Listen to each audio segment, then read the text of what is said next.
సంఖ్యాకాండంలో 11:4 చదువుదాం. వారి మధ్యలో ఉన్న మిశ్రిత జనము మాంసాపేక్ష అధికముగా కనపరచగా ఇశ్రాయేలీయులను మరలా ఏడ్చి మాకెవరు మాంసం పెట్టెదరు. అయ్యో, ఎంత దారుణమైన పని. వాళ్ళలో కూడా ఐగుప్తు దేశం నుంచి బయటకు వచ్చినప్పుడు కొంతమంది అన్యజనులు కూడా దేవుడా ఆ పరోహితుడు చేసిన అద్భుతాలు, మహత్కార్యాలు, గొప్ప గొప్ప కార్యాలు చూసి కొంతమంది దేవుడిని అంగీకరించి వీళ్ళతో పాటు యువతలకు వచ్చేసారంట. వాళ్ళు అద్భుతాలు చూసిన వాళ్ళు అద్భుతాలు బ్యాచ్ ఉంటది, స్వస్థపడితేనే దేవుణ్ణి నమ్ముతారు, ఇంకా ఏదైనా చేతేనే దేవుణ్ణి నమ్ముతారు. అలాంటి బ్యాచ్ కూడా అప్పుడు కూడా బయలుదేరి వచ్చింది. నిజంగా దేవుని నమ్మితే ఎంత శ్రమ అయినా కష్టమైనా దేవుని కొరకు నిలబడతారు. అద్భుతాలు పరిగెత్తే వాళ్ళు, స్వస్థతల కొరకు, ఇంకా దేవుని వల్ల మేలులు ఉపకారాలు పొందుకోవడానికి చూసిన వాళ్ళు మాత్రం శ్రమతో ఉంటారండి. అలాగే మాంసాపేక్ష కలిగి వాళ్ళ మిశ్రిత జనము ఐగుప్తు దేశంలోంచి బయటకు వచ్చేసి వీళ్ళతో పాటు బయటకు వచ్చారు. వాళ్ళు మిశ్రిత జనం అని ప్రభు చెప్తా ఉన్నాడు. వాళ్ళు మాంసాపేక్ష అధికంగా కనబరిచారట. కోరికలు, అద్భుతాల కోసం, స్వస్థతల కోసం, మేలుల కోసం వచ్చిన వాళ్ళకి పరిపూర్ణమైన మారు మనసు ఉంటుందండి. సంపూర్ణంగా దేవుణ్ణి సేవించలేరు. వాళ్ళకి కొన్ని కోరికలు ఉంటాయి, విధులేసిన కోరికలు ఉంటాయి. అరే, నేను ఒకప్పుడు నలుగురితో కూర్చుని హాయిగా మందు కొట్టేవాడిని, అక్కడ మాంసం తినేవాడిని, చేపలు తినేవాడిని, అలాగే లేకపోతే హాయిగా థియేటర్కి వెళ్ళి సినిమా చూసేవాడిని, ఇంకా అనేక రకాల ప్రాంతాలకి, ప్రదేశాలకి స్నేహితులతో కలిసి తిరిగేవాడిని అని ఇలాంటి కోరికలు ఉంటాయి. ఎవరికే ఈ స్వస్థతలు, అద్భుతాలు, మేలులు పొందుకునే బ్యాచ్ ఉంటాయి ఇవన్నీ. హల్లెలూయా. వీళ్ళు పూర్తిగా దేవుని కోసం నిలబడేవారు కాదు, పూర్తిగా దేవునికి వారి జీవితాలను అంకితం చేసేవారు కాదు. మళ్ళా వారి కోరికలు రేపుతా ఉంటాయి. వదిలేసిన దాని కొరకు వారిని మనసులను భక్షిస్తూ ఉంటాయి వారి ప్రాణాలు. అది చెయ్యాలా మరలా వెళ్ళి, అది చూడాలి మరలా వెళ్ళి, మరలా దాని సంతోషాన్ని అనుభవించాలి, దానికున్న మాధుర్యం నేను అనుభవిస్తూ ఆనందించాలి అనే కోరికలు ఈ రోజున చాలా మంది క్రైస్తవులు ఉన్నాయి. హల్లెలూయా. అలాగే వీళ్ళు కూడా మిశ్రిత జనం మాంసాపేక్ష కలిగి కనబరచగా వాళ్ళతో పాటు ఇశ్రాయేలు కూడా ఏడ్చారంట. చాలా మంది ఒకడు ఏదైనా ఆశ కనబడితే దాంతో పాటు మనోళ్ళు కూడా కలిసి ఏకీభవించి అందరూ కూడా దానికోసం ఏడుస్తారంట. దేవుని స్తోత్రం. హల్లెలూయా, హల్లెలూయా. అలాగే వాళ్ళకి ఏ కోరిక అయితే ఉందో ఈ ఇశ్రాయేలు కూడా దానికోసం ఏడుతున్నారంట. దేనికి?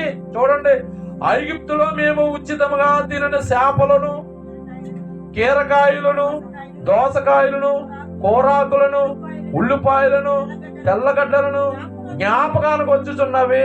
ఎవరికండి? ఇశ్రాయేలు ప్రజలకి. వీళ్ళు ఐగుప్తు దేశాన్ని విడిచిపెట్టి మనుషులు వచ్చారు కానీ మనసులు రాలేదు. మనుషులు వచ్చారు బయటికి, మనసులు అక్కడ ఉండిపోయినాయి. చాలా మంది క్రైస్తవులు ఈ రోజున మనసులు దేవుని మందిరానికి వస్తున్నారు. మనసులు మాత్రం ఈ ఇశ్రాయేలీయుల వలె వాళ్ళ మనసులు ఐగుప్తు దేశంలో ఎలా ఉండిపోయినాయో చాలా మంది క్రైస్తవులు కూడా లోకంలో వాళ్ళ మనసులు అలా ఉండిపోయినాయి. హల్లెలూయా. ఈరోజు చాలా మంది ఉన్నారు, మేము ఉచితంగా చేపలు తిన్నాం, కీరకాయలు తిన్నాం, దోసకాయలు తిన్నాం, కూరాకులు, ఉల్లిపాయలు, తెల్లగడ్డలు, ఇవన్నీ కూడా మాకు జ్ఞాపకంలోకి వచ్చేస్తున్నాయి. హల్లెలూయా. ఎంత దుస్థితి అండి. దేవుడి వల్ల ఎందుకు తీసుకొచ్చాడు బయటికి? ఆ వాగ్దాన భూమిలోనికి వీళ్ళని చేర్చడానికి, ఆ నిత్య విశ్రాంతిలోకి చేర్చడానికి, వీళ్ళని తన బాహుబలము చేత బయటికి రప్పిస్తే వీళ్ళు మరలా లోకంలో విడిచిపెట్టిన చెడుతనాన్ని, లోకంలో విడిచిపెట్టిన పాపాన్ని, లోకంలో విడిచిపెట్టిన ప్రతి దుష్కార్యాన్ని వాళ్ళు మరలా వాళ్ళ మనసులు కోరుకుంటూ ఉన్నాయి. ఈ రోజున మనలో చాలా మంది మనసులు కోరుకోవట్లేదా? ఈ రోజు చాలా మంది మనలో చాలా మంది కూడా మన మనసులు కూడా వాళ్ళు మనసుల వలె విడిచిపెట్టిన దాని కొరకు ఆశించట్లేదా? విడిచిపెట్టిన దాని కొరకు మనం కూడా లోపల మనం కుమిలిపోవట్లేదా? చూడండి, మా ప్రాణము సొమ్మసిల్లిపోతుంది. చూడండి, వాళ్ళ ప్రాణం అంట సొమ్మసిల్లిపోతుందంట. దేవుని స్తోత్రం. ఎంత దారుణం అంటే దేనికోసం? ఆ విడిచిపెట్టిన ఐగుప్తు దేశంలో ఉన్న ఆహార పదార్థాలు, లేకపోతే ఇంకా ఏమైతే ఉన్నాయో అవి జ్ఞాపకంలోకి వచ్చేస్తున్నాయి అంట. సొమ్మసిల్లిపోతుందంట. ఇదే ఎందుకు వచ్చానరా బాబు, నేను అక్కడ ఆయన ఉండిపోతే పర్లేదు. ఈ రోజున చాలా మంది క్రైస్తవులు అనుకోవట్లేదని దేవుళ్ళకి ఎందుకు వచ్చారు, అసలు నమ్ముకోకుండా ఉంటే బాగుండు, వచ్చిన తర్వాత ఏంటి నాకు ఈ బాధ. ఎందుకంటే మరి బయట విడిచిపెట్టిన జ్ఞాపకంలోకి వచ్చేస్తున్నాయి. హల్లెలూయా. ఏదైతే మనం విడిచిపెట్టామో అవి మనల్ని జ్ఞాపకంలోకి వచ్చేస్తుంటే మనల్ని బాధిస్తూ ఉన్నాయి. దానివల్ల మన ప్రాణం ఏమైపోతుంది, ఇశ్రాయేలు ప్రాణాలు సొమ్మసిల్లిపోతున్నాయి. అంటే జ్ఞాపకంలోకి వచ్చేస్తున్నాయి. ఈ రోజు కూడా చాలా మంది లోకాన్ని విడిచిపెట్టలేదని చాలా మంది క్రైస్తవులు. నేను ఇంకా ఇశ్రాయేలు ఐగుప్తు దేశంలో విడిచిపెట్టిన ఆ పాపాన్ని, ఆ తిండి, ఆ అసహ్యమైనవి ఏమైతే విడిచిపెట్టారో మరి వాళ్ళు దేవునికి వారిని బయటికి తీసుకొచ్చిన తర్వాత మరి వాళ్ళు ఆ ఐగుప్తు దేశం నుండి ఆ వాగ్దాన భూమిలోకి ప్రయాణం చేస్తున్న వారు ఆత్మీయ యాత్ర చేస్తున్నప్పుడు దాంట్లో కొంతమంది భక్తిహీనులు, అవిశ్వాసులు, అవిధేయులైన వారికి ఏదైతే విడిచిపెట్టొచ్చారో అదే జ్ఞాపకంలోకి వస్తుందంట వాళ్ళకి. దేవుని స్తోత్రం. వాళ్ళకి దేవుని వాగ్దానం మీద నమ్మకం లేదు. దేవుని యొక్క చూడండి ఆయన కృప మీద వీళ్ళకి విశ్వాసం లేదు. లేక ఆ విడిచిపెట్టిన ఐగుప్తు దేశం విడిచిపెట్టిన వాటి మీద వీళ్ళకి మనసు వేధిస్తా ఉందంట. దేవుని స్తోత్రం. హల్లెలూయా. చూడండి రోజు మనలో చాలా మంది ఉంటారండి. హల్లెలూయా. అదే సంఖ్యాకాండంలో వాళ్ళు ఏమంటున్నారో చూద్దాం. 20వ వచనం చదువుదామండి. 11-20 వచనం. ఒక నెల దినముల వరకు అనగా అది మీ నాసిక రంధ్రములో నుండి వచ్చి మీకు అసహ్యం పుట్టు వరకు దానిని తిందురు. ఎలానగా మీరు మీ మధ్యనున్న యెహోవాను నిర్లక్ష్యం చేసి ఆయన సన్నిధిని ఏడ్చి ఐగుప్తులో నుండి ఎందుకు వచ్చింది అనుకుంటున్నారట. హల్లెలూయా. చూడండి వాళ్ళకి ఏమి జ్ఞాపకం వచ్చినాయి, ఉల్లిపాయలు, కీరకాయలు, చేపలు, కాకరకాయలు, తెల్లగడ్డలు ఇవన్నీ జ్ఞాపకం చేసి వచ్చి వాళ్ళు దేవుడి సన్నిధిలో ఏడుస్తూ అనుకుంటున్నారట. ఎందుకు వచ్చాను రా బాబు, ఆ ఐగుప్తు దేశంలో ఉండి నేను ఉంటేనే సరిపోయినగా, ఎందుకు ఇక అరణ్యంలోకి వచ్చాను, ఎందుకు నేను ఎక్కడికి వచ్చి నేను వాటన్నిటిని కోల్పోయాను, ఆ సుఖమంతా కోల్పోయాను, ఆ సంతోషమంతా నేను కోల్పోయాను అని ఏడుస్తా ఉన్నారంట. ఈ రోజు లేరు అలాంటి వాళ్ళు క్రైస్తవులు. అరే దేవుళ్ళలోకి వచ్చాను, పండగ లేదు, దేవుళ్ళలోకి వచ్చాను, సినిమాలు లేవు, దేవుళ్ళలోకి వచ్చాను, సరదాలు లేవు, దేవుళ్ళలోకి వచ్చాను, అది లేదు ఇది లేదని ఈ రోజు అనుకునే క్రైస్తవులు లేరా? అరే తీరా వచ్చి సమయాలు చేతులు పడ్డానేంటి అనుకున్న వాళ్ళు లేరా? ఖచ్చితంగా ఇక్కడ కూడా ఉన్నారండి వాళ్ళు. తీరా వచ్చి సమయాలు చేతులు పడ్డారు. ఈడు నాకు మునిలాగే కనబడుతున్నాడు, ఎప్పుడు చూసినా ప్రార్థన చేసేవని అడుగుతున్నాడు, సినిమా చూడకూడదని చెప్తున్నాడు, లేకపోతే అక్కడికి వెళ్ళొద్దని చెప్తున్నాడు, ఎక్కడికి వెళ్ళొద్దని చెప్తున్నాడు, నాకు ముళ్ళులా తగులుకున్నాడు అని చాలా మంది ఉన్నారని దేవుడు చెప్తా ఉన్నాడు. నేను మిమ్మల్ని బాగు కొరకే దేవుడు నా చేతులు పెట్టాడండి. మిమ్మల్ని ఆ విశ్రాంతిలోకి నడిపించడానికి దేవుడు నా చేతులు పెట్టాడండి. మిమ్మల్ని పాడు చేయడానికి నా చేతులు పెట్టలేదు, మిమ్మల్ని నాశనం చేయడానికి నా చేతులు పెట్టలేదు, మీ కుటుంబాలను నష్టపరచడానికి నా చేతులు పెట్టలేదు. కావాల్సిన దేవుడి దగ్గర రాత్రి పగలు అడిగి ప్రార్థన భారంతో ఉపవాసం ఉండి నన్ను సమయాల చేతిలో ఎందుకు పెట్టామని అడిగే సత్తా మీకుంటే ప్రార్థన చేసి చూడండి, దేవుడు చూపిస్తాడు మీకు. హల్లెలూయా. అనుకుంటాను చాలా మంది, నాకు నా ఆత్మ వివేచన ద్వారా నాకు వాళ్ళని అది ఎవరు నాకు చెప్పకూడదు, కానీ వివేచన ద్వారా నాకు అర్థమవుతుంది, తీరా వచ్చి వీడి చేతిలో పడ్డానేట్రా అని. హల్లెలూయా. అలాగే వీళ్ళు కూడా ఆ ఐగుప్తు దేశంలో ఎన్నో అనేక రకాలైన చేపలు, అనేక రకాలైన మాంసం, పక్షుల మాంసం, జంతువుల మాంసం తిని తిని ఎంతో హాయిగా మేము గడిపేవాళ్ళం. ఈ అరణ్యంలోకి వచ్చి ఈ మన్నా తప్ప మాకు ఇంక ఏమీ లేదని దేవుడి సన్నిధిలో ఏడుస్తూ ఎందుకు వచ్చామని అని అనుకుంటున్నారంట వీళ్ళు. దేవుడిస్తూ అరే వీళ్ళు అందుకేనండి వీళ్ళు దేవుడు అవిధేయత, దేవుని నమ్మలేకపోయారండి వీళ్ళు. దేవుని ఎందుకు విశ్వాసవంతులు, ఎందుకు వీళ్ళని తీసుకొచ్చాడు అనేది ఆ వాగ్దానం పట్ల వీళ్ళకి నమ్మకం లేదు, ఆ వాగ్దానం విలువను వీళ్ళు గ్రహించలేకపోయారు, ఆ లోకాన్ని వీళ్ళు ఆపేక్షిస్తూ ఉన్నారు, లోకంలో ఉన్న దాని కొరకు ఏడుస్తూ ఉన్నారు. అందుకే దేవుని కోపము ఇశ్రాయేలీయుల సంఘం మీద రగులుకుందంట. ఆ మంట అనేకులను దహించి వేసిందంట. దేవుని స్తోత్రం. వాళ్ళు విశ్రాంతిలోకి ప్రవేశించలేకపోయారు. ప్రవేశించడమే కాకుండా ఆ వాడైన రెండంచెల ఖడ్గము ఆ వాడిని రక్షించడానికి తీసుకొచ్చిన అదే వాక్యము వాళ్ళ అడవుల్లో వాళ్ళ అవిధేయతను బట్టి, వాళ్ళ అవిశ్వాసాన్ని బట్టి, వాళ్ళ మూర్ఖత్వాన్ని బట్టి ఆ అడవులోనే వాళ్ళు సవాలుగా రాలిపోయారంట. దేవుని స్తోత్రం. హల్లెలూయా. చూడండి ఎంత దుస్థితితో దేవుణ్ణి నమ్మలేకపోయారు. ఈ రోజున కూడా ఒకవేళ నువ్వు దేవుళ్ళలోకి వచ్చి శ్రమలో ఉండేటప్పుడు, నీకు దుఃఖము కలిగినప్పుడు, నువ్వు ఒకవేళ ఆ శ్రమలో దుఃఖంలో గాని ఆ ఇశ్రాయేలీయుల వలె ఎందుకు వచ్చానురా దేవుని మందిరానికి అనుకుంటున్నావా? ఎందుకురా నేను తీరవలసి వచ్చి ఇక్కడ పడిపోయినాను అనుకుంటున్నావా? అనుకుంటే నీవు ఇశ్రాయేలీయుల వలె అవిధేయుడుగా, అవిశ్వాసంగా కనబడుతున్నావు. వాళ్ళ అవిధేయత వలన, అవిశ్వాసం వలన ఆయన విశ్రాంతిలోనికి ప్రవేశించలేకపోయారని ఆయన వాక్యం చదివిస్తా ఉంది. హల్లెలూయా.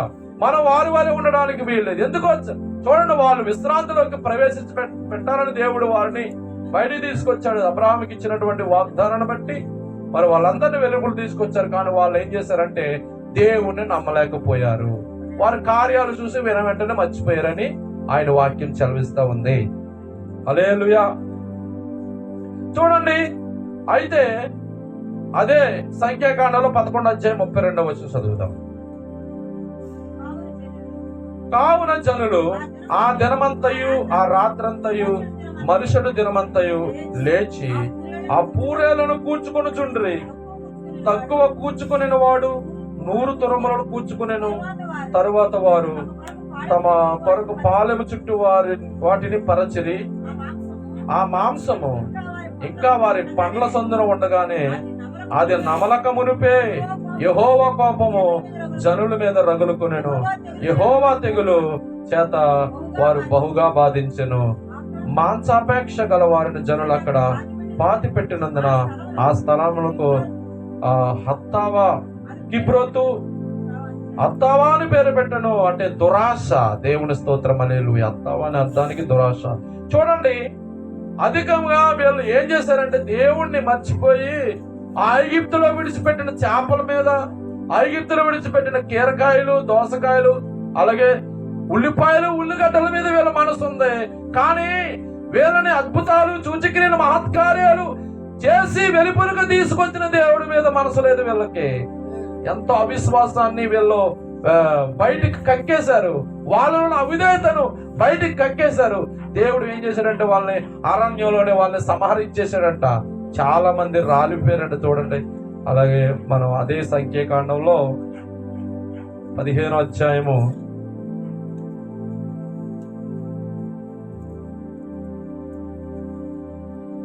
చూడండి, మరలా మోసే కానాను దేశాన్ని వేగులు చూడటానికి 12 గోత్రాల వారిని పెద్దలందరూ పిలిచి కానాను దేశాన్ని చూచి వేగు చూసి రమ్మని, ఆ దేశం యొక్క పరిస్థితి ఎలా ఉందో, ఆ దేశం పంటలు ఎలా ఉన్నాయో, ఆ దేశంలో పళ్ళు ఎలాగ ఫలిస్తాయో, ఆ మెట్టలో మాగాని, అలాగే మెరక భూములు, పల్లపు భూములు ఏ విధంగా ఉన్నాయో, అక్కడ మనుషులు ఎలాగున్నారు, అక్కడ పంటలు, పాడి పంటలు అన్ని ఎలాగున్నాయో, ఆ 12 గోత్రాలను పెద్దలను పిలిచి ఆ పెద్దలు చెప్పి ముఖ్యులైన వారిని అక్కడ పంపిస్తే దాంట్లో యెహోషువ, కాలేబు అనేవారు మంచి సమాచారం తెస్తే మిగతా వాళ్ళందరూ చెడ్డ సమాచారం తెచ్చారంట. వాళ్ళు హల్లెలూయా.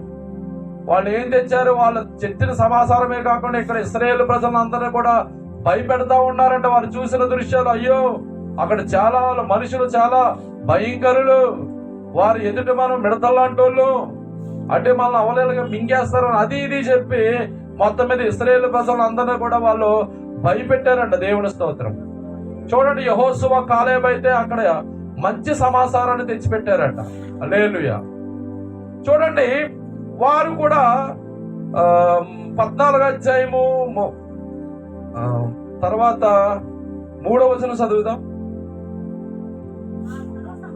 ఆ సర్వ సమాజము, అయ్యో ఐగుప్తులో మేము ఎలా సావలేదు, ఈ అరణ్యమందు మేము ఎలా సావలేదు, మేము కత్తివాత పొందినట్లు యెహోవా మమ్మల్ని ఈ దేశంలోనికి ఎలా తీసుకుని వచ్చాను, మా భార్యలు మా పిల్లలు కొల్లపోవుదురు, తిరిగి ఐగుప్తుకు వెళ్ళుట మాకు మేలు కదా అని వారితో నిరి. వారు మనం ఒక నాయకుని నియమించుకుని ఐగుప్తును తిరిగి వెళ్ళేదామని ఒకరితో ఒకరు చెప్పుకుంటున్నారంట. అయ్యో ఎంత దుస్థితి. దేవుని కార్యమును వాళ్ళు విశ్వాసించరు. ఆ బలవంతుడైన దేవుడిని నమ్మలేకపోయారు. వాళ్ళకి విశ్వాసం చాలలేదు. హల్లెలూయా. చాలలేక వాళ్ళు తెచ్చిన ఆ దుష్ట సమాచారాన్ని బట్టి వాళ్ళందరూ, అయ్యో మేము ఐగుప్తులో ఎలా సావలేదు, ఈ అరణ్యమందు మేము ఎలా సావలేదు, మేము కత్తివాత పనుడు యెహోవా మమ్మల్ని ఈ దేశంలోకి ఎలా తీసుకొచ్చాను. అయ్యో, దేవుడు చేసిన వాగ్దానం గాని ఆయన బాహుబలమును గాని ఏమాత్రము నమ్మలేనటువంటి దుస్థితిలో ఉండిపోయారండి ఇశ్రాయేలీయులు. ఈ రోజు కూడా మన దేవుడిని నమ్మలేని దుస్థితిలో ఎంతో మంది ఉన్నారు. దేవుడి కార్యాలు చూస్తున్నారు, దేవుడు మీ కుటుంబంలో చేసిన అద్భుతాలు చూశారు, మళ్ళా గొప్ప గొప్ప సాక్ష్యం ఉంది మనకే. కానీ ఏదైనా ఒక సమస్య వచ్చినప్పుడు, ఏదైనా ఒక కొదువు వచ్చినప్పుడు, ఏదైనా ఒక ఇబ్బంది వచ్చినప్పుడు నీకు చేసిన అద్భుతాలు నీకు జ్ఞాపకంలోకి రావటం లేదా? ఇశ్రాయేలీయుల వల్లే మనం మర్చిపోయినటువంటి మందులమై ఉన్నామా? వారి వల్ల అవివేకులమై ఉన్నామా? అంధకార హృదయంతో ఉన్నామా? ఒకసారి జాగ్రత్తగా, మనలో చాలా మంది కూడా ఎట్లాగే బలహీనులు అయిపోయి విశ్వాసములో దిగజారిపోయినటువంటి చాలా మంది ఉన్నారు. ఆ వారి వల్లే మీరు ఉండకుండా దేవుడు మనల్ని హెచ్చరిస్తా ఉన్నాడు. చాలా మంది లేదు, దేవుడిని నమ్మలేకపోతున్నారు. చూడండి, వాళ్ళు ఐగుప్తు తిరిగి వెళ్ళిపోవాలనుకున్నారు. వారు భార్యలతో పిల్లలతో తిరిగి వెళ్ళిపోవడం మేలుగా దాన్ని భావించుకున్నారట. ఎంత నిజంగా ఎంత విచారకరం అండి ఇది. దేవుని స్తోత్రం, హల్లెలూయా. చూడండి, అయితే 23వ వచనం చదువుతాం, 14-20.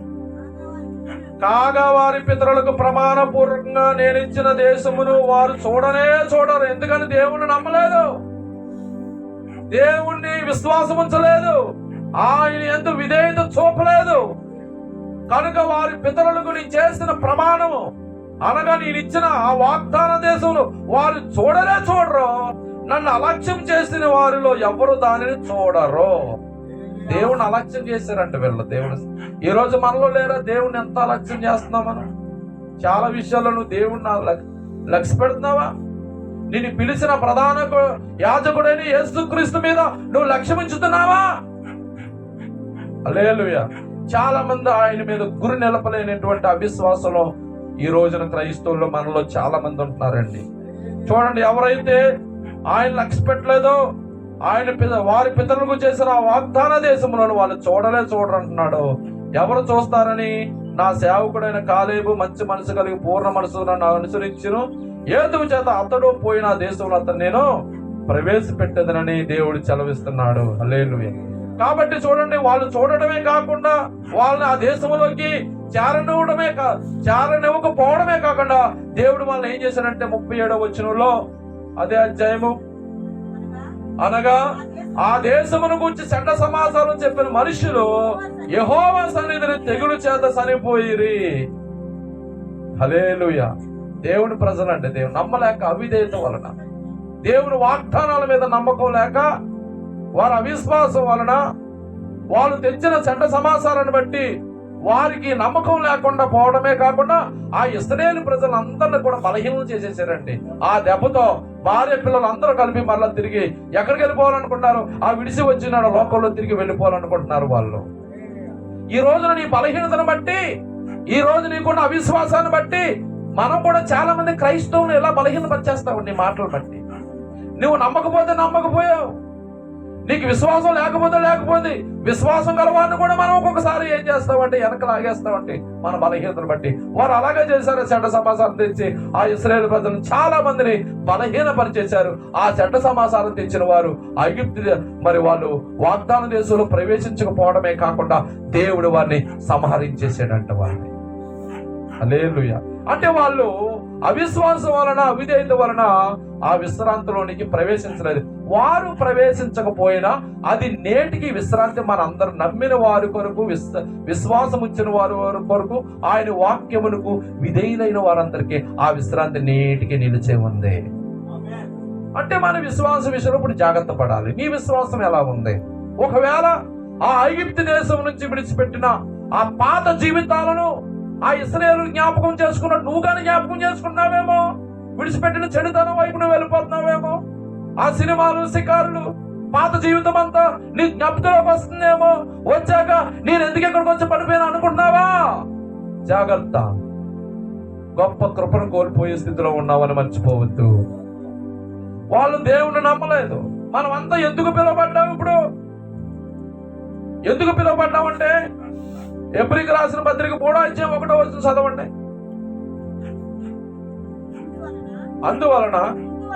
ఇందువలన పరలోక సంబంధమైన పిలుపుతో పాలు పొందిన పరిశుద్ధ సహోదరులారా, ఇప్పుడు చూడండి, ఇందువలన పరలోకపు సంబంధమైన పిలుపులో మనం అందరం పాలు పొందిన వారమంట. హల్లెలూయా. అదే దేవుడు మన కొరకు సిద్ధపరిచినటువంటి విశ్రాంతిలోనికి మనం అందరం పాలు పంచుకోవడానికి దేవుడు మనల్ని పిలిచాడంట, ఊరుకునే కాదు. ఈ లోకం మట్టుకైతే మనం యేసు ప్రభుని నమ్మకలేదు. ఈ లోకం మట్టుకి నేను దేవుడిని నమ్మానంటే నాలాంటి దౌర్భాగ్యుడు ఇంకెవరు లేరన్నమాట ప్రపంచంలో. మనకొక గురి ఉంది, మనకొక గురి ఉంది, మనకొక నిరీక్షణ ఉంది. నిరీక్షణ లేని వారిగా మనం ఉండొద్దు అన్నాడు పౌలు గారు. మీరు ఇతరుల వలె నిరీక్షణ లేని వారి వల్ల మీరు బాధపడకూడదు. మనందరికీ కూడా ఒక గురి ఉంది. మిగతా మతస్థులను అడగండి, చచ్చిపోతే ఏమైపోతావురా? ఏమైపోతామండి? రెండో జన్మ ఉంది. ఇప్పుడు లేనివాడిగా పుట్టాను, మళ్ళీ ఉన్నవాడిగా పుడతానని ఒకడంటాడు. ఇప్పుడు మనిషిగా పుట్టాను, రేపొద్దున ఆవుగా పుడతానని ఇంకొకడు అంటాడు. ఆడి మీద ఆడికే నమ్మకలేదు. వాడికి ఏ విధమైన చూడండి, వాడికి ఏ విధమైన నిరీక్షణ లేదు. ఒకడేమో పాములో పుడతానంటాడు, ఒకడేమో ఉన్న వాళ్ళ పుడతానంటాడు, ఒకడేమో అడుక్కున్న వాళ్ళ పుడతానంటాడు. నానా రకాలుగా చెప్తారు. మనకు ఒకటే నిరీక్షణ, నువ్వు చస్తే పరలోకములో నీకు చోటు దొరుకుతుంది. మనకు ఒకటే నిరీక్షణ. బయట మతాలకి నిరీక్షణ లేవు. వాళ్ళకి ఏదేదో చెప్తారు. రెండో జన్మ అంటారు, 7 జన్మలు అంటారు. మనిషికి జన్మలు లేవు. ఇంకా మనిషికి ఒకే ఒక జన్మ. ఆడు చచ్చిపోయినప్పుడు తల్లి కడుపును మళ్ళీ మనిషిలాగా పుట్టడం, వేరే జంతువు కడుపును జంతువులాగా పుట్టడం. వాడు చనిపోయిన తర్వాత మళ్ళా ఇంకెన్నడికి భూమి మీదకి రాడని దేవుడు వాక్యం చెలవిస్తుంది.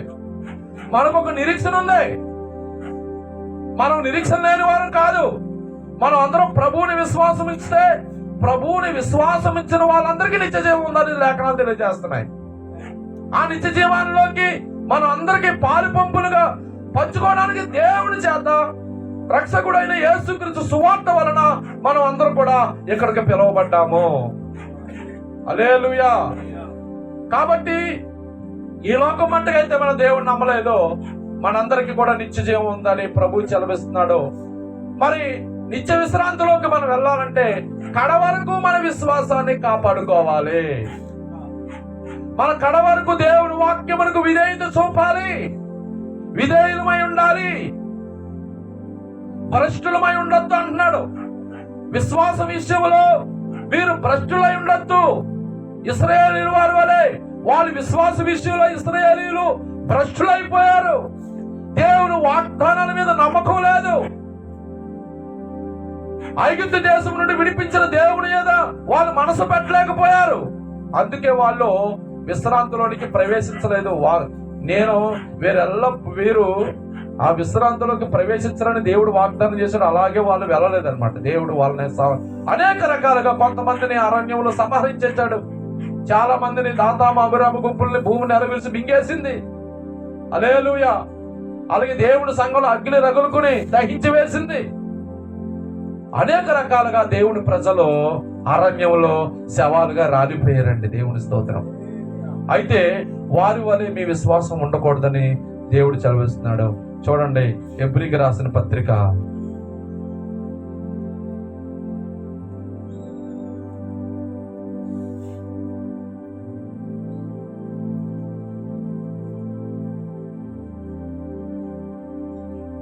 3వ అధ్యాయంలో 11వ వచనం.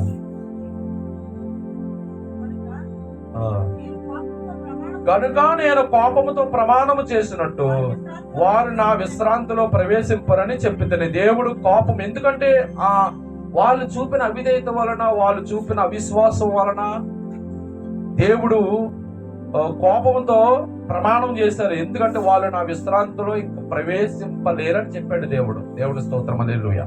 అయితే చూడండి సహోదరులారా, జీవమగల దేవుని విడిచిపోవునట్టి విశ్వాసము లేని దుష్ట హృదయం మీలో ఎవరైనా ఉందేమో ఒకవేళ ఉండునేమో అని జాగ్రత్తగా చూసుకోండి అని దేవుడు సెలవిస్తా ఉన్నాడు.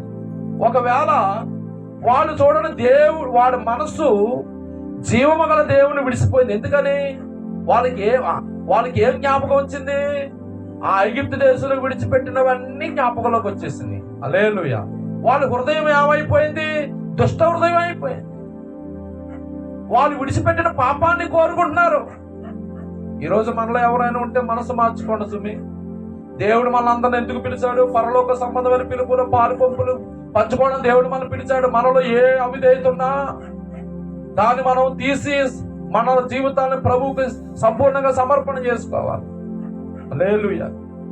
ఒకవేళ మరి ఆ ఇశ్రాయేలీయులు ఆ విడిసి వచ్చినటువంటి ఐగుప్తు దేశంలో ఉన్న వారి మనసు చేపల మీదకి, మాంసం మీదకి, కూరగాయల మీదకి, ఆకుకూరల మీదకి, ఉల్లిగడ్డల మీదకి, ఉల్లిపాయల మీదకి ఎలా వెళ్ళి దేవుణ్ణి శోధించి దేవునికి కోపం పుట్టించారో, ఒకవేళ విడిసి వచ్చినటువంటి పాత జీవితం వైపు కానీ మీ జీవితాలు, మీ మనసులు వెళ్ళిపోయి ఇశ్రాయేలు వారి వాళ్ళే మనం కూడా దేవునికి కోపం పుట్టించిన వారి వాళ్ళు ఉన్నావేమో దేవుడు చూసుకోమంటున్నాడు. జాగ్రత్త. దేవుడు గొప్ప కృప మనం ఎవరికి లేని కృప ఇచ్చాడు మనకి. ఈ భూమి మీద ధనవంతులకి, భోగభాగ్యాలు కలిగి ఉన్న వారికి, వెండి బంగారం ఉన్నవారికి లేని భాగ్యాన్ని ఎవరికి ఎందుకు పనికిరానటువంటి దేవుడు పిలిచి మనకిచ్చాడు. దీన్ని కాపాడుకునే స్థితిలో మనం ఉండాలి. దేవుని స్తోత్రం. హల్లెలూయా. జాగ్రత్త, చాలా జాగ్రత్త. ఒకవేళ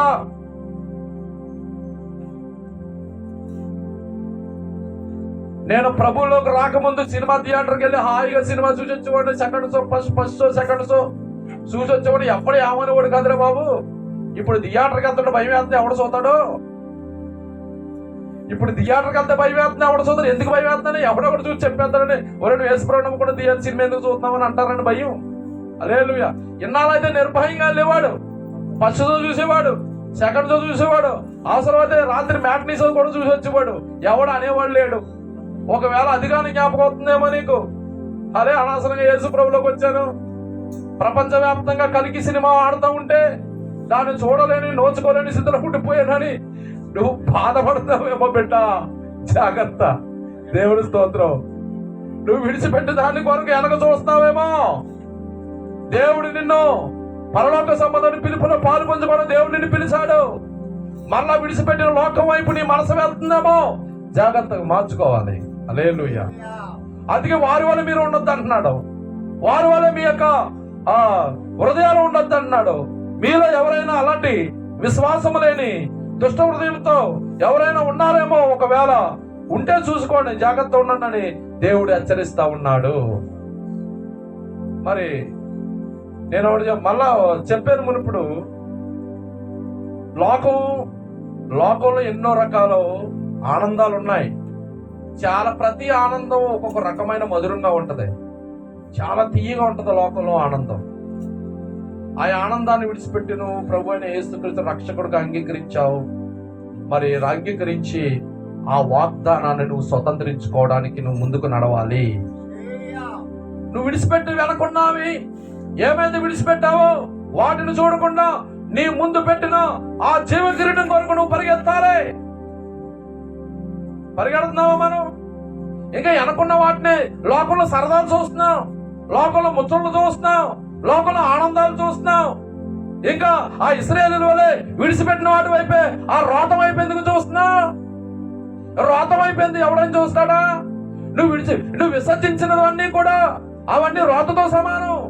నువ్వు ఏ పాపం అనేది విసర్జించావో అది రోతతో సమానం. మరలా నువ్వు తిరిగి చూస్తే ఆ రోత వైపు నువ్వు చూసినట్టే మరలా లెక్క.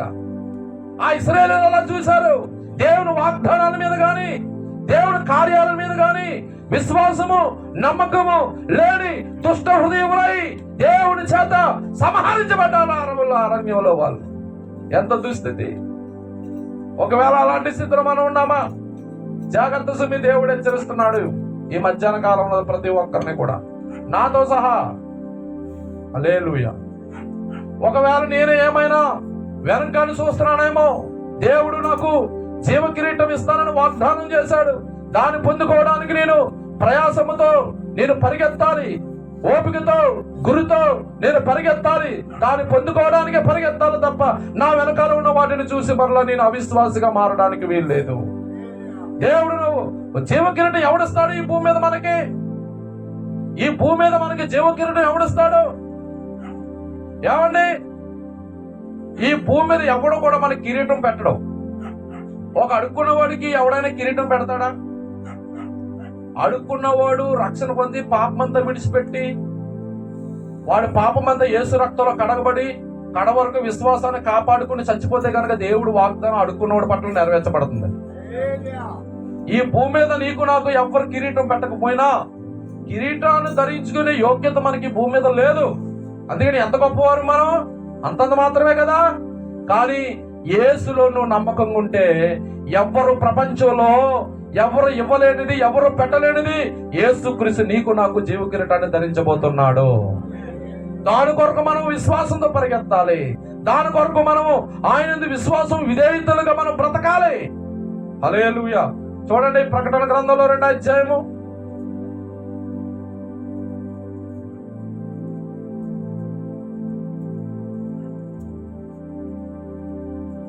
10వ వచనం చదువుతాం. 2:10. ఇదిగో మీరు శోధింపబడినట్టు అపవాది మీలో కొందరిని చెరలో వేయించబోతున్నాడు. 10 దినాలు శ్రమ కలుగును, మరణం వరకు నమ్మకంగా ఉండును, నేను నీకు జీవ కిరీటం ఇచ్చేదను అని వాగ్దానం చేస్తున్నాడు. నమ్మకంగా ఉండండి. మిమ్మల్ని ఏది శోధించినా, మిమ్మల్ని లోకంలో ఉన్న సినిమా నేను లాగుతున్నా, అరే నువ్వు థియేటర్లోకి వెళ్ళకుండా నీకు ఎందుకు వచ్చిన బతుకు ఎవడొకడు ఏదో ఎటకరుస్తాడు, ఇంట్లో టీవీలో సెల్లో చూసేస్తున్నావా, ఇంటర్నెట్ లో కొట్టుకుని. హల్లెలూయా. నువ్వు సెలలో చూసిన సినిమా థియేటర్లోకి వెళ్ళి సినిమా చూసి ఎంత పాపమో. నీ మంచం మీద పడుకుని ఆ నెట్ ఆన్ చేసుకుని ఆ గూగుల్లోకి వెళ్ళి ఆ సినిమా తెచ్చుకుని చూస్తే ఆ రెండు ఒకటే ఖరీదైన పాపం. అంటే నువ్వు వెనకాల నువ్వు ఆ శోధనను జయించలేకపోతున్నావు, నమ్మకంగా ఉండలేదు. థియేటర్లోకి వెళ్ళి కుదిరేటే నెట్లో పడి సినిమాలు వస్తున్నాయి, చూసి ఎవడు చూసొచ్చేటట్టు అనుకుంటున్నావా? జీవికిరణ పోగొట్టుకుంటావు, జాగ్రత్త.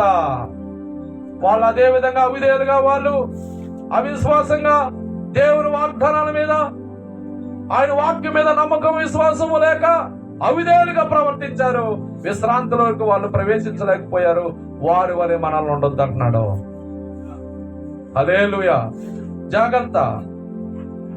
మరి విడిచిపెట్టేది ఏది కూడా మనం దేనైతే విడిచిపెట్టామో అది మన దగ్గర రాదని తలంచొద్దు.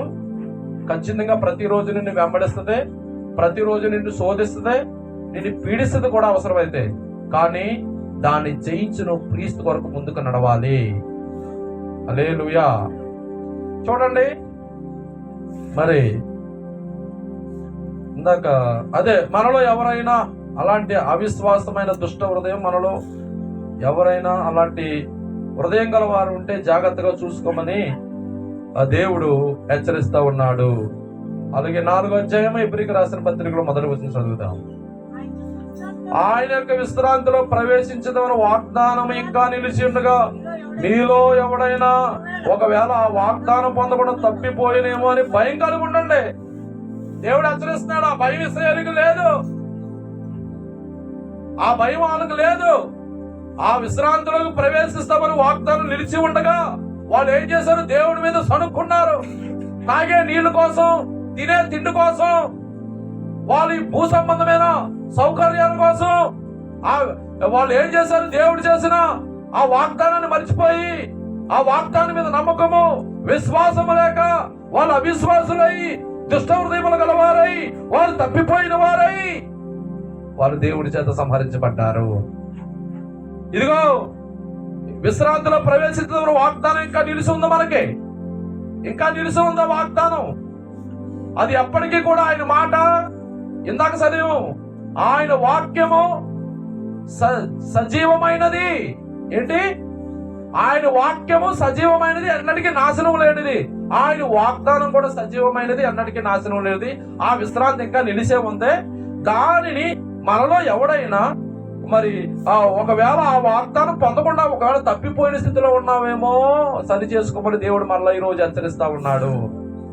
వాళ్ళు తప్పిపోయారు, వాళ్ళు అవిశ్వాసులు అయిపోయారు, అవిధేయులు అయిపోయారు. ఆ వాగ్దాన దేశాన్ని చేరకుండా వాళ్ళు నశించిపోయారు. వారి వల్ల మీరు ఉండొద్దు, అది ఇంకా మన కొరకు నిలిసే ఉంది. దాన్ని పొందుకోకుండా ప్రస్తుతానికి తప్పిపోయిన స్థితిలోనే ఉన్నావా? సరి చేసుకుంటే నువ్వు ధన్యుడు, సరి చేసుకుంటే నేనైనా ధన్యుణ్ణి. ఈ రోజు రాత్రికి వాక్యం చెప్పేసి ఏమైనా వెళ్ళి, ప్రభా నాలో అవిశ్వాసమైన అవిధేయమైనటువంటి జీవితం ఉంటే ఇప్పుడే నన్ను క్షమించు, నేను వదిలిపెడతానని నేను చెప్పుకుంటే నేను చాలా ధన్యుణ్ణి. ఆ నిత్య విశ్రాంతిలోకి ప్రవేశిస్తాను. హల్లెలూయా. జాగ్రత్త, దేవుడు హెచ్చరిస్తా ఉన్నాడు. అమూల్యమైనటువంటి సమయం ఉంది. ఈ సమయం దేవుడు మనకి ఇచ్చాడు. ఇది చాలా మందికి లేదు. ఇక్కడ చాలా మంది ఈ స్థితిని పోగొట్టుకుంటున్నారు. మనం ఎందుకు పిలువబడ్డామని ప్రభు చెప్తా ఉన్నాడు. పరలోకపు పిలుపులో పాలు పొందుకోవడానికి సహోదరులారా, పరిశుద్ధమైన సహోదరులారని మనల్ని సంబోధిస్తున్నాడు ఈ భక్తుడు. మనం ఒప్పుకున్న దానికి అపోస్తలుడైన ప్రధాన యాజకుడైన యేసు మీద లక్ష్యం ఉంచండి. యేసు ప్రభు మీద లక్ష్యం ఉంచాలి మనం. నువ్వు నిజంగా యేసు ప్రభు మీద గురి చూపించినట్లయితే, యేసు ప్రభు మీద నువ్వు విశ్వాసం ఉంచినట్లయితే, లోకంలో నీకు ఎన్ని జ్ఞాపకం వచ్చినా దాన్ని జయిస్తావండి. జ్ఞాపకం లేని మనిషి ఎవడు ఉండడు. నేను ఫలాన్ని విడిచిపెట్టాను, ఇక నాకు జ్ఞాపకంలోకి రావట్లేదని ఎవరైనా చెప్పగలరా? అందరికీ జ్ఞాపకం వస్తుంది పాత జీవితం. నువ్వు దేవుని వైపు యేసు మీద నువ్వు లక్ష్యం ఉంచినట్లయితే నీకు జ్ఞాపకంలోకి వస్తున్న ఆ చెడుతనాన్ని ఏ రోజుకి ఆ రోజు ఆయన వాక్యం చేత నువ్వు జయించగలవు. ఏది నీకు మనసేది? ఆయన మీద లక్ష్యమే. నువ్వు నిజంగా ఆయన మీద గురి పెడితే అన్ని విషయాలు కరెక్ట్గానే ఉంది. ఆయన మీద లక్ష్యం ఉంచితే ప్రతి విషయంలో నీకు నీవే ముందుకొచ్చి ప్రతి సమయంలో దేవుణ్ణి ఆరాధించగలవు. దేవుని లేదు, లక్ష్యం లేదు నీకు. చెప్పాలి, అన్నీ చెప్పాలి. మీరు ఏమైనా పాలు తాగిన వాళ్ళ? మీరు ఏమైనా చిన్నపిల్లలా చెప్పడానికి? పాలు తాగిన చిన్నపిల్లలకి తెలియదంటే వాళ్ళకి ఏమంటే మీరు ఏమైనా ప్రాథమిక దశలో ఉన్నారా? మీరు వయసు చూస్తే క్రీస్తులో పెద్దవారై ఉన్నారు. ఇంకా మీరు చెప్పించుకునే స్థితిలో ఉంటే అయ్యో మనకి ఎంత బుద్ధి లేని స్థితిలో ఉన్నా. ఎన్నిసార్లు చెప్పించుకుంటా? ఒక బలహీనుడికైతే చెప్పొచ్చు, నాయనా అది తప్పు. ఒక కొత్తగా రక్షించబడిన వ్యక్తికి చెప్పొచ్చు, నాయనా అది వాక్యానికి విరుద్ధం. ఎన్నాళ్ళు చెప్పాలి నీకు? సహించాడు సహించాడు సహించాడు. ఎవరినే? ఇశ్రాయేలీయుల్ని. ఎక్కడా? ఆ అరణ్య మార్గంలో తీసుకొచ్చిన భారాన్ని నెత్తి మీద తింటున్నాడు దేవుడు. చూశాడు చూశాడు చూశాడు చూశాడు. ఎన్నాళ్ళు చూస్తాడు? ఎన్నాళ్ళు భరిస్తాడు? ఆయన ఉగ్రత దిగిపోయింది వారి మీద. అనేకులు సంహరించబడ్డారు. హల్లెలూయా. ఎన్నాళ్ళు ఎన్నాళ్ళు ఎన్నాళ్ళు మీరు చెప్పించుకుంటారు? దేవుని స్తోత్రం లేదు. అలా ఉండడానికి వీల్లేదు. మీ విశ్వాసం ఎలా ఉందో జాగ్రత్తగా చూసుకోండి. ఎన్నిసార్లు చెప్పిన వీడు ఎలా చెప్తాడు, మన పని మందనుకుంటే అది మీ ఇష్టం. నాకు ఒక రోజున మీ విషయంలో నాకు సంబంధం లేదు. హల్లెలూయా. చూడండి, మనం ఒప్పుకున్న దానికి అపోస్తలుడును ప్రధాన యాజకుడని యేసు మీద లక్ష్యం ఉంచాడు. ప్రధాన యాజకుడు అంటే వారధిని నిర్మించేవాడు అని అర్థము. మనకి దేవుడికి యేసు ప్రభు వారధిని ఏర్పాటు చేశాడు. మనం నడిచి వెళ్ళిపోవడమే ఫ్రీగాలి. టోల్ గేట్ కట్టక్కర్లేదు, టోల్ గేట్లు ఏం కట్టక్కర్లేదు వారధికి. నువ్వు దేవుని యందు విశ్వాసము, ఆయన వాగ్దానముల యందు విధేయత చూపిన వాడు అయితే ఆ ప్రధాన యాజకుడైన ఆ నిర్మించిన దేవుడి దగ్గర నిర్మించిన ఆ వారధి మీద నువ్వు ఉచితంగా నడిచి వెళ్ళిపోవచ్చు. ఏది నీ విశ్వాసమే. నువ్వు నిన్ను దేవుడు వెండి బంగారాలు అడగలేదు కదా. నీ ఆస్తిని నాకు రాసిచ్చేయని దేవుడు అడగలేదు కదా. నా యందు విశ్వాసం ఉంచండి అన్నాడు. నాకు మీరు విధేయులైన పిల్లల వలె ఉండండి అన్నాడు. ఆ రెండే నువ్వు చేయలేకపోతున్నావు. దేవుని స్తోత్రం, హల్లెలూయా. కాబట్టి ఇశ్రాయేలీయులు చేయలేదు కనుక ఆయన విశ్వాసం ఉంచలేదు, ఆయనకు విధేయత చూపలేదు కనుక ఆ నిత్య విశ్రాంతిలోనికి వాళ్ళు ప్రవేశించలేదని లేకపోయారని చెప్పి దేవుని వాక్యం జలవేస్తుంది. ఒకవేళ మరి అలాంటి జీవం గల దేవుడు విడిచిపోనట్టు విశ్వాసం దుష్టపడితే మనలో ఎవరైనా ఉంటే ఒకవేళ ఈ రోజే మనం సరి చేసుకుందాం. హల్లెలూయా. ఆయన చేసే వాగ్దానాల మీద నమ్మకం ఉంచుదాం. ఏంటది వాగ్దానము? మనందరికీ పరలోకం పరలోక సంబంధమైన పిలుపులో మనందరికీ పాలు పంపులు ఉన్నాయని దేవుని వాక్యం సెలవిస్తుంది. హల్లెలూయా. చూడండి, ఇక ఒక వ్యక్తి గురించి మనం చదువుకుని ముగిద్దాం. మరి ఫిలిప్పీకి రాసిన పత్రిక 3వ అధ్యాయము, ఫిలిప్పీకి రాసిన పత్రిక 3వ అధ్యాయం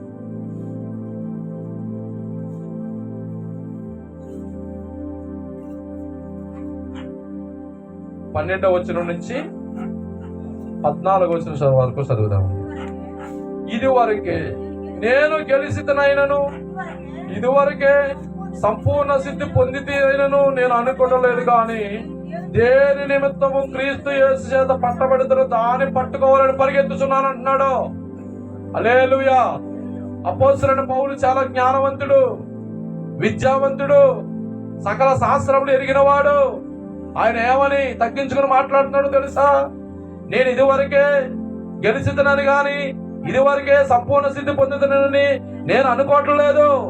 అయితే దేవుని దైవభక్తి అనేది ఒకదానితోటే అది సంపూర్ణ, ఒకదానితో సరిపెట్టుకోవడానికి లేదు. దైవభక్తి అనేది జీవితాంతం కొనసాగించాలి. నువ్వు బ్రతికినంత వరకు దైవభక్తిని కొనసాగించాలి. నువ్వు గెలిచేసానని, సంపూర్ణ సిద్ధి పొందేసానని ఆగిపోతే కుదరదు. నేను గెలిచిద్దనని, సంపూర్ణ సిద్ధి పొందానని అనుకోవట్లేదు, కానీ నేను దేని కొరకు, దేని నిమిత్తం క్రీస్తు యేసు చేత పట్టబడుతున్నా దానిని పట్టుకోవాలని పరిగెత్తుచున్నాను. మనం అందరూ కూడా దేని చేత పట్టబడ్డాము? ఆ పరలోక సంబంధమైన పిలుపుల పాలు పంపులు పంచుకోవడానికి పట్టబడ్డాం. దాని కొరకు పరిగెడుతున్నారు మీలో ఎవరైనా? మీ సొంత పనుల నిమిత్తం ఎంత పరిగెడుతున్నారు మీరు? మీ చేసే వృత్తుల్లో ఎంత పరిగెడుతున్నారు మీరు? ఈ క్షయమైన లోకంలో మీరు ఎంత పరిగెడుతున్నారు? అక్షయమైనటువంటి ఆ పరలోక సంబంధమైన పాలు పంపుల్లో మిమ్మల్ని పిలిస్తే దాని కొరకు మీరు ఎంత ఓపికతో పరిగెడుతున్నారు? చాలా అక్రమం చేస్తున్నారు సుమి మీరు దీంట్లో చాలా మంది. అందుకే జాగ్రత్తగా ఉండండి అంటున్నాడు. వారి వల్ల మీ హృదయం దుష్ట హృదయంగా మారిందేమో అంటున్నాడు ప్రభు. చాలా అవివేకంగా ఉండాలి సుమి. మీ పనులకు చూపే ఆ చూడ ఆశ, ఆ పరలోక సంబంధమైన పిలుపులో పాలు పంచుకోవడానికి పిలిస్తే మనల్ని దేవుని కొరకు నువ్వు పిలువబడ్డావు, దాని కొరకు నువ్వు పరిగెత్తుతున్నావు. రోజుని నిన్ను ఇంకొకటి పరిగెత్తించాలా, నిన్ను తొయ్యాలా? ఎవడైనా నీ పనికి వెళ్ళేటప్పుడు, నీ ఉద్యోగానికి వెళ్ళినప్పుడు, నీ వృత్తులకు వెళ్ళినప్పుడు ఎవడైనా నేను వెనకాల తోస్తున్నాడా? నువ్వు వెళ్ళిపోతున్నావా? మనం వెళ్ళిపోతున్నాగా. ఎంతకంటే అమూల్యమైనది, ఎంతకంటే గొప్పది, క్షయమ కానిది, ఎవరికి లేనిది దేవుడు మనకి వాగ్దానంగా ఇచ్చి మనల్ని అక్కడ తీసుకెళ్తానంటే నువ్వు ఎంత పరిగెడుతున్నావు దీనికోసం? హల్లెలూయా. చెప్పండి. దేవుని స్తోత్రం. చాలా మంది అక్రమంగా నడుస్తున్నారు, స్త్రీల్లో పురుషుల్లో కూడా. జాగ్రత్త సుమి. దేవుని వాక్యము ఎప్పటికీ నాశనం లేదు, అది సజీవమైనదని ఆయన వాక్యము సెలవిస్తుంది. ఇశ్రాయేలుకి ఏ విధమైన వారు చేసిన దానికి ప్రతిఫలం తప్పక పొందుకున్నారు, మనం చేసిన దానికి ప్రతిఫలం తప్పక పొందుకుంటాం. హల్లెలూయా. మీలో చాలా మంది ఆదివారమే కనబడుతున్నారు, మిగతా రోజులు ఎందుకు కనబడట్లేదు? పోనీ పురుషులు ఖాళీ లేకపోతే మీరు రాలేదనుకుంటే అనుకోవచ్చు, ఓకే ఖాళీ లేకపోతే రండి. స్త్రీలు ఎందుకు అంత అవిధేయులుగా ఉంటున్నారు? ఎంత పరిగెడుతున్నారు మీరు? ఆదివారం మట్టికేనా క్రైస్తవులు? అయితే ఈ లోకం మట్టిగా అనుకుంటున్నారా మీ భక్తి? ఈ లోకం మట్టుకైతే మీరు దేవుడు నమ్మకలేదు. ఎన్నో మతాలు ఉన్నాయి, ఆ మతాల్లో కూడా డబ్బు సంపాదించవచ్చు. ఎంతమంది డబ్బు సంపాదించలేదా? కొత్త వచ్చేసినాయి డబ్బులు సంపాదించడానికే. కానీ ఈ మార్గము డబ్బులు సంపాదించడానికి కాదు, దానికంటే అమూల్యమైనటువంటి జీవ మార్గంలోనికి మనం నడిపించడానికి ఇది యేసు మార్గము. ఈ మార్గం కూడా నువ్వు ఎంత పరిగెడుతున్నావు? ఇలా ఉండొద్దండి. కడవరి దినాల్లో దేవుడు ఇశ్రాయేలు ప్రజలు మన ముందు పెట్టి హెచ్చరిస్తున్నాడు, వారి వల్ల మీరు ఉండొద్దు. వారు చూపిన అవిధేయత, అవిశ్వాసం మీరు చూపొద్దు. ఎందుకు విడిచిపెట్టి దాన్ని వెనక చూస్తున్నారు? మీరు విడిచిపెట్టిన పాపాన్ని ఎందుకు మరలా మీరు ఆపేక్షించాలనుకుంటున్నారు? ఎవరో చూస్తారు, మీకెందుకు? వాడు భక్తిహీనుడు, వాడు దేవుడు మాట వినడు, వాడు చూస్తున్నాడు, లేదా వాడు అలా చేస్తున్నాడు, ఈడు ఎలా చేస్తున్నాడు అని మనకెందుకు? నిన్ను దేవుడికి పిలిచాడు, దాని కొరకు పరిగెత్తడం నేర్చుకో. ఎవడో చూస్తున్నాడు, ఎవడో చేస్తాడు, ఎవడో పోతున్నాడు అని అవన్నీ మనకెందుకు? అవన్నీ మనకెందుకంటే నువ్వు దేనికి పిలబడ్డావు? దేవుడి దగ్గరికి ఎందుకు వచ్చావు నువ్వు? వాళ్ళు చేయట్లేదండి, మీరు ఎలా చెప్తున్నారండి? వాడికి తెలగా ఆడు డబ్బులు పోగు చేసుకోవడం చెప్తాడు, వాడు ఒక్కొక్కడు డబ్బులు పోగు చేసుకోవడానికి చెప్తాడు.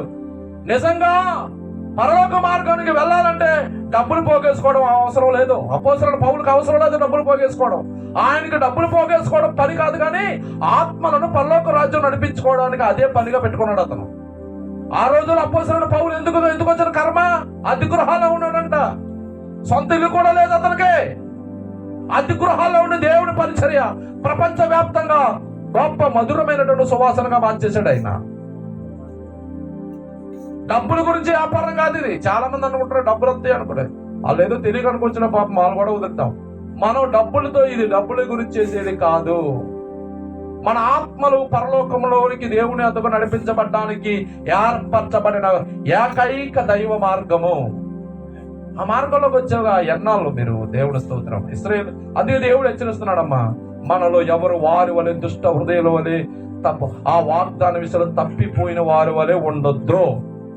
ఇప్పుడు అపోస్తలుడైన పౌలు కూడా అంటున్నాడు, నేను ఇది వరకు గెలిచితనని, ఇది వరకు నేను సంపూర్ణ సిద్ధి పొందిన అనుకోవట్లేదు, కానీ నేను దేని నిమిత్తం పట్టబడుతున్నా దాని కొరకు నేను పరిగెత్తుతాను అంటున్నాడు.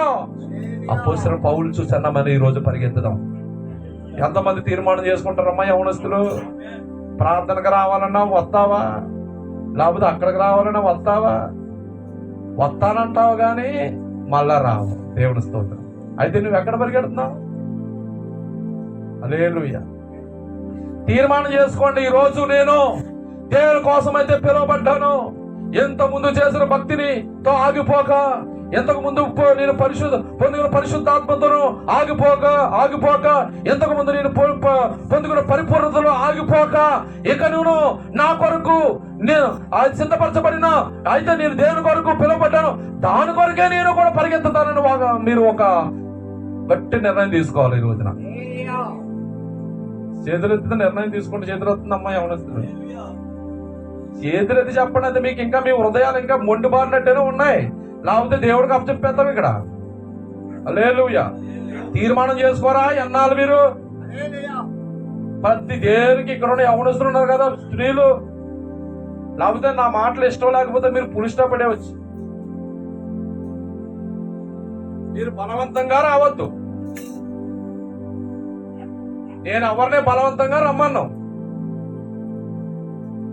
మనం అందరూ చనిపోతే ఆ పరలోక సంబంధమైన విషయాలు పాలు పంపుల్లో ఉండాలి అంటే భూమిని క్రీస్తు కొరకు పరిగెత్తాలి. నీ ముందు పెట్టిన ఆ వాగ్దానాన్ని అందుకోవడానికి పరిగెత్తు. నేను దేని నిమిత్తము పిలువబడ్డానో దాన్ని పొందుకోవడానికి పరిగెత్తుతూ ఉన్నా అని పౌలు సాక్ష్యం ఇస్తున్నాడు.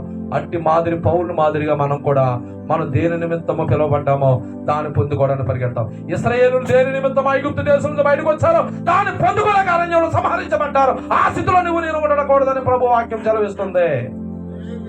దేని చేత పిలువబడ్డారు, ఏ వాగ్దానం పొందుకోవాలని ఇశ్రాయేలులందరూ దేవుడు ఐగుప్తులో తీసుకొచ్చారు, దాన్ని పొందుకోలేక వారు విఫలమైపోయారు వారి జీవితాలు. అలాంటి దుస్థితి మనకు రాకుండా గాక. అందుకే మనం వారి వలె ఉండకండి అంటున్నాడు దేవుడు. ఖచ్చితంగా చెప్పేశాడు, వారి వలె మీరు ఉండొద్దు అని మనందరినీ హెచ్చరిస్తూ ఉన్నాడు ఈ సమయంలో.